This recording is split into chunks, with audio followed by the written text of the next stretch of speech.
What's up, everyone? Welcome to Talk Verity to Me. Today I'm gonna do a run up Smarts Mountain here in Lyme, New Hampshire, and more importantly do a review of the Hoka Mafate 5. The last video I put out, I think, was a recap of my race at Jigger Johnson 20 mile to wrap up my sort of like mountain racing season, where ran in the White Mountain Endurance Cup. And since then I took one down week, and I've really just been doing like a lot of base work because my next race is a 50 miler in like November.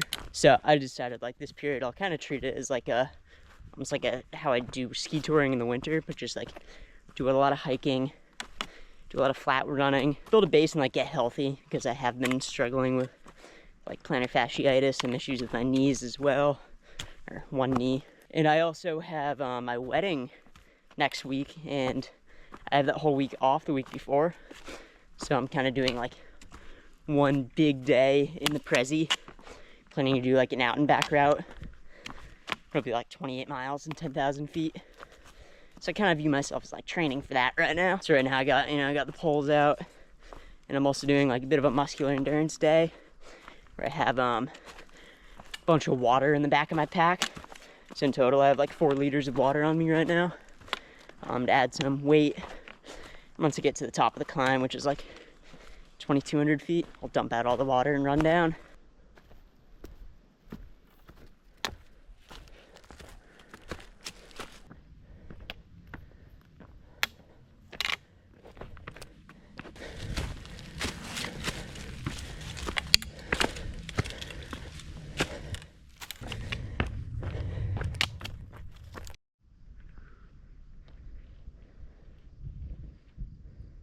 Yeah, the Mafates are feeling good. Gotten a couple of runs in them, and they're like an absolute boat.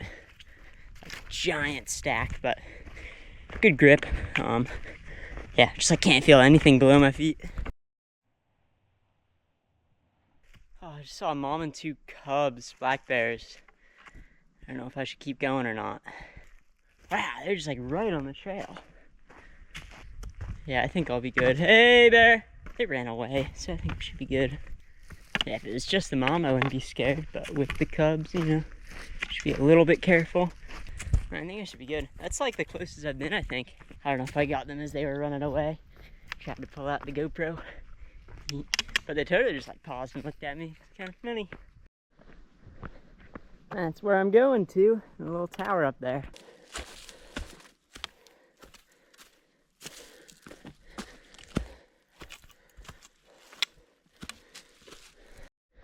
Just got to the fire tower. It's supposed to rain somewhat soon, so I think I'll have to turn back here. Got like 3.6 miles and like 2,400 feet again in, so that's pretty good. All right, up at the top. I didn't realize it was like surrounded by glass, but yeah, I came from like Dartmouth Skiway over there. AT keep going that way to Moosawalk and the lights. And yeah, very pretty. Alright, time to run back down, but gotta dump out my water too.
Alright, so let's talk about the Mafate 5, the main point of this video.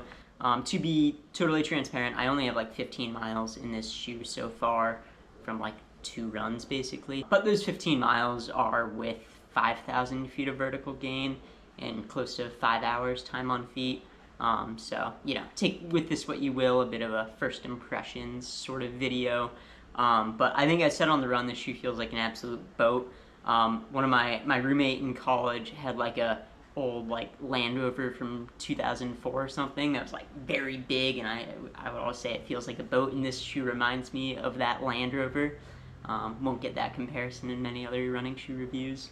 But the specs on this shoe has 44 millimeters of stack in the heel and an 8 millimeter drop.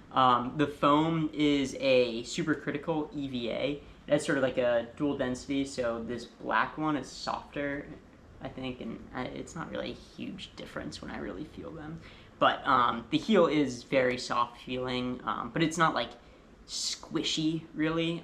It's just pleasant, and has a pretty solid rocker.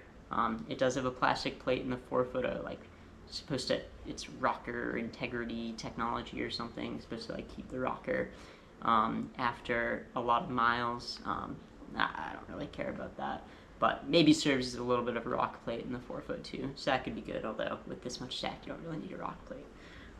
But yeah, this shoe, like I felt like I could just, you know, go straight down the trail, and like it sort of absorbs everything. I don't really need to notice where I'm going that much, and it's just like I feel like I could just run all day in it, which I think is sort of what I'm going to be using the shoe for.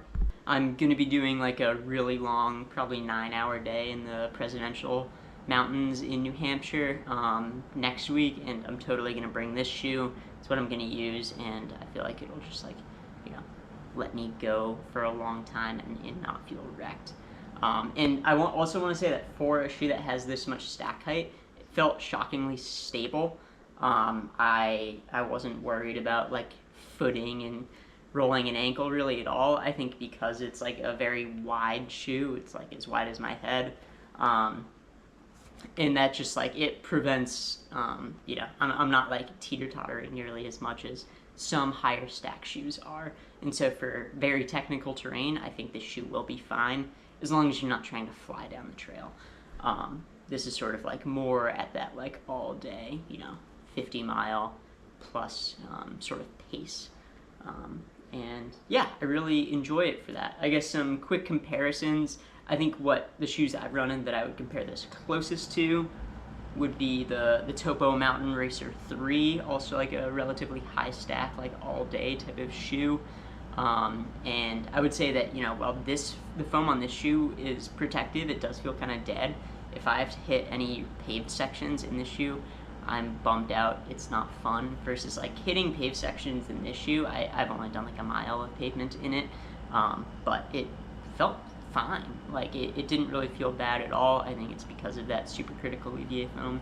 It's got a little bit of bounce. It's not ruining my day at all.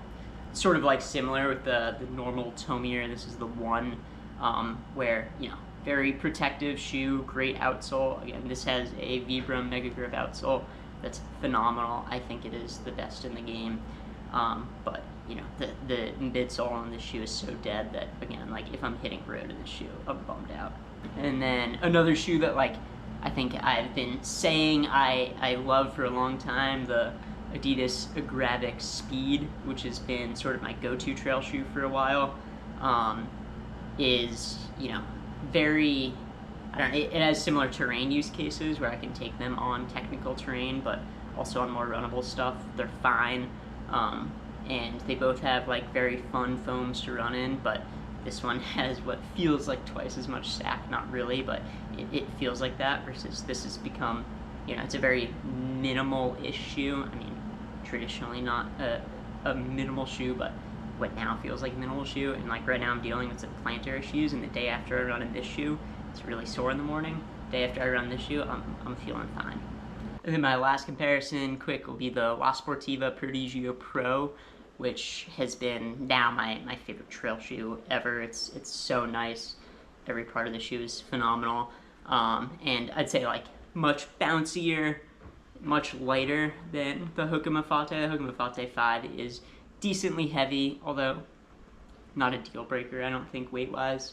But like this shoe is right on that line of like max stack where I can run in it all day, but I can still feel the ground a little bit if I'm trying to go fast on technical terrain. I use this for all my like white mountains endurance, sub-ultra mountain races, versus this shoe I could not do that super fast descents, fast for me at least. But I will get more protection if I'm going for 10 plus hours sort of thing. And the upper is like fairly accommodating compared to most Hoka trail shoes. Usually they used to be a bit more narrow of a platform, versus this is actually fairly like sort of roomy. It's not the most locked down midfoot ever. It's sort of like roomy throughout, but really goes along with its identity of being an all-day cruiser kind of shoe. And yeah, I think that like, I don't know if it's great to run in a shoe with this much stack all the time. I think your form could, sort of suffer from it. But if you're looking for a pleasant ride and just like want to go out all day on technical trails where, you have to do some running on some runnable stuff too, I can't think of a better option. I think that, if I had the Sportiva Prodigio Max, it would be a better shoe to compare this to, and I'd love to like hear someone's thoughts that's running both of them. But yeah, I'm really excited to have this shoe in my quiver now. I love it so far. Yeah, don't really have any huge gripes other than the fact that it has like no ground feel at all, but maybe that's a pro in its own right. Yeah, so I think that, if I had a two-shoe quiver of like the Mafate 5 and either the, Adidas Graphic Speed where I get some ground feel, or the La Sportiva Prodigio Pro, that would be like a perfect two-shoe quiver. But anyways, I hope you enjoyed this quick like first impressions review, plus like going on a run with me. My next video will be on that big day in the Prezzies next week, and then I'm getting married and going on the honeymoon to the Azores. Might make a little travel video on that, we'll see. I wanted to put something out because it's been a little bit and I'm not sure like when I'll upload the video. But yeah, if you enjoyed it, please like this video, subscribe to the channel, and as always, keep on running.